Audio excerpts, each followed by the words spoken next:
نبی کریم رؤوف الرحیم اللہ کے آخری نبی اور آخری رسول حضرت محمد مصطفیٰ صلی اللہ علیہ وسلم کے اعلان نبوت سے 10 سال پہلے 13 رجب کو جمعہ کے دن حضرت علی المرتضیٰ رضی اللہ تعالی عنہ کی ولادت ہوئی۔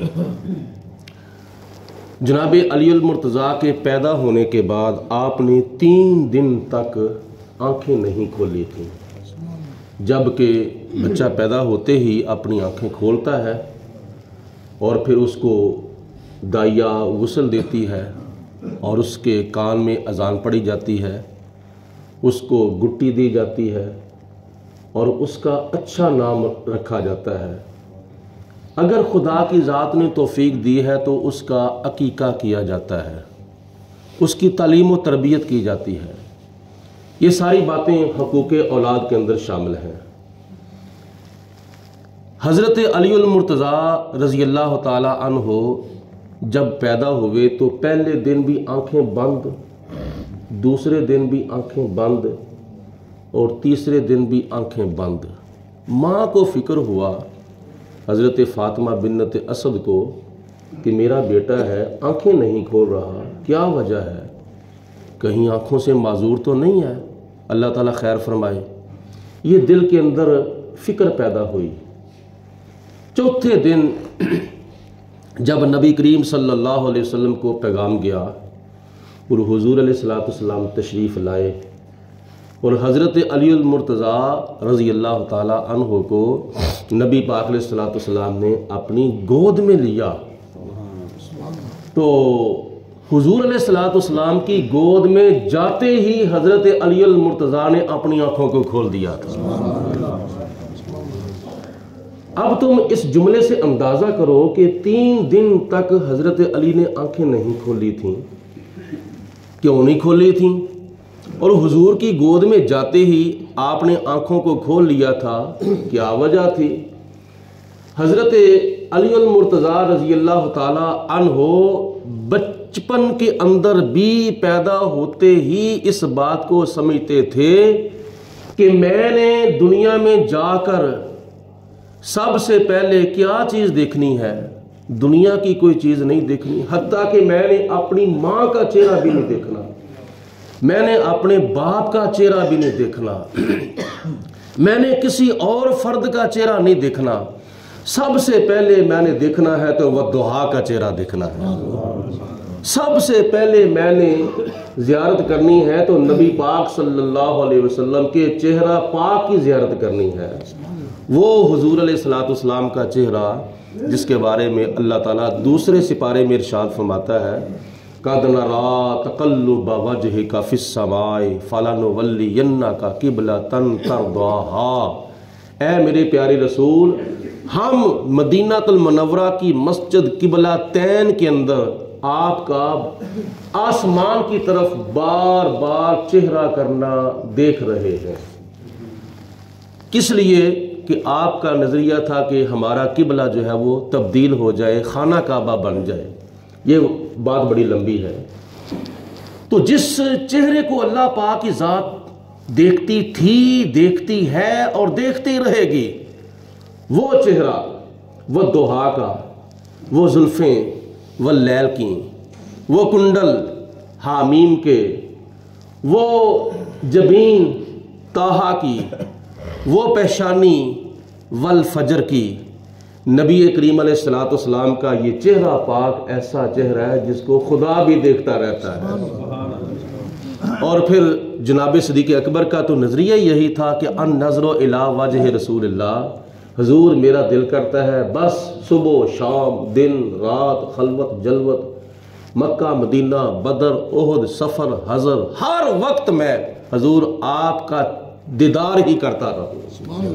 تو جناب علی المرتضیٰ رضی اللہ تعالی عنہ کا بھی یہی نظریہ تھا کہ میں نے دنیا میں جانے کے بعد سب سے پہلے جو چہرہ دیکھنا ہے، میں نے وہ چہرہ دیکھنا ہے جس کی قسمیں خدا نے قرآن پاک میں اٹھائی ہیں۔ یہ حضرت علی المرتضیٰ رضی اللہ تعالی عنہ کا نظریہ تھا۔ ہمارے دل کے اندر بھی کبھی خیال پیدا ہوا ہے کہ ہم نے کیا دیکھنا ہے۔ آج مسجد کے اندر بیٹھ کر چند منٹ گزرتے ہیں تو ہمارے بعض احباب کے دل جو ہے وہ اکتا جاتے ہیں، اتنا ٹائم لگ گیا ہے، اتنا ٹائم لگ گیا ہے۔ لیکن ٹی وی کے آگے ساری رات بھی بیٹھے رہیں تو ان کو پرواہ نہیں ہوتی، انٹرنیٹ کے اوپر ساری رات بھی بیٹھے رہیں تو ان کو پرواہ نہیں ہوتی۔ قرآن پاک دیکھنے سے دل اکتا جاتا ہے اور علماء کا چہرہ دیکھنے سے دل اکتا جاتا ہے۔ یہ ایمان کی کمزوریاں ہیں، یہ خامیاں ہیں، ان کو ختم کرنا چاہیے۔ حضرت علی المرتضیٰ رضی اللہ تعالی عنہ جیسا ذوق اپنے اندر پیدا کرنے چاہیے، اور وہ ذوق ہمارا کیسے پورا ہوگا؟ اس کے بارے میں بھی ہمارے کئی بزرگان دین نے ہمیں وظائف ارشاد فرمائے ہیں کہ اگر کوئی بندہ روزانہ رات کو سورت مزمل پڑھ کے سوتا ہے، روزانہ کبھی نہ کبھی اس کو خواب میں حضور کا دیدار ہو جائے گا۔ اگر کوئی بندہ رات کو درود تاج پڑھ کے سوتا ہے روزانہ، تو اس کو کبھی نہ کبھی نبی پاک علیہ السلام کا دیدار ہو جائے گا۔ یہ بڑی خوش نصیبی ہے۔ حضرت شیخ عبدالحق محدث دہلوی رحمۃ اللہ تعالی علیہ کو نبی پاک علیہ السلام کی حضوری حاصل تھی، اور کئی ایسے بزرگ ہمارے گزرے ہیں جن کو روزانہ حضور کا دیدار ہوتا تھا، روزانہ خواب میں حضور علیہ السلام کا دیدار ہوتا تھا، اور جس دن حضور کا دیدار نہیں ہوتا تھا سارا دن بے چینی کے ساتھ گزرتا تھا۔ اس طرح کا ذوق پیدا ہونا چاہیے۔ اور پھر حضور علیہ السلام کی حدیث پاک ہے، جس نے مجھے خواب کے اندر دیکھا اس نے مجھے حقیقت میں دیکھا ہے۔ اس کو تعبیریں پوچھنے کی ضرورت نہیں، اس کو شک نکالنے کی ضرورت نہیں، اس نے حقیقت میں مجھے دیکھا ہے۔ اس کی وجہ ہے کہ شیطان جو ہے وہ میری شکل میں متشکل ہو کر کسی کے خواب میں بولو نہیں آ سکتا۔ اس لیے یہ حضور کا دیدار کرنا یہ بڑی خوش نصیبی ہے۔ نبی کریم علیہ السلام نے ارشاد فرمایا کہ جس نے مجھے خواب میں دیکھا، جس نے مجھے خواب میں دیکھ کر یہ شرف حاصل کیا، اتنی دیر تک اس کی موت نہیں آئے گی جتنی دیر تک وہ حالت بیداری میں بھی مجھے نہیں دیکھ لے گا۔ یہ کتنی خوش نصیبی ہے۔ تو حضرت علی المرتضیٰ رضی اللہ تعالی عنہ کو آپ نے گود میں لیا تو جناب علی نے اپنی آنکھوں کو کھول کر حضور کا چہرہ دیکھنا شروع کر دیا۔ پھر آپ نے نبی پاک علیہ السلام نے اپنی زبان مبارک کو حضرت علی المرتضیٰ کے منہ میں ڈال کر آپ نے حضرت علی کو گھٹی دی۔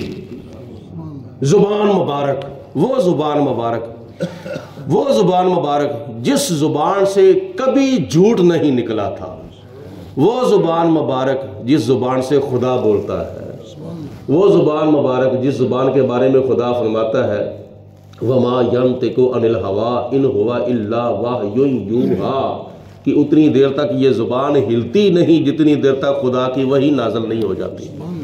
وہ زبان مبارک جو کن کی کنجی ہے، وہ زبان مبارک جس کے بارے میں کسی صاحب محبت نے کہا ساڈے نبی دی زبان ساڈے واسطے قرآن، کسی غیر دا بیان چنگا لگتا ہی نہیں۔ جب حضور علیہ السلام کی زبان مبارک حضرت علی کے منہ مبارک میں گئی ہوگی گٹی دینے کے لیے، تو پھر حقیقت میں دیکھا جائے تو باطنی طور پر نبی پاک علیہ السلام نے حضرت علی کو کیا کچھ عطا فرما دیا تھا، اور حضرت علی نے حضور علیہ السلام سے کیا کچھ لیا تھا۔ سبحان اللہ۔ یہ چند پہلو ہیں حضرت علی المرتضیٰ کی ولایت باسعادت کے۔ اللہم صلی علی سیدنا و مولانا محمد معدن الجود والکرم و آلہ و صحابہ وبارک وسلم۔ ربنا تقبل منا انکا انت السمیع العلیم و تب علینا انکا انت التواب الرحیم۔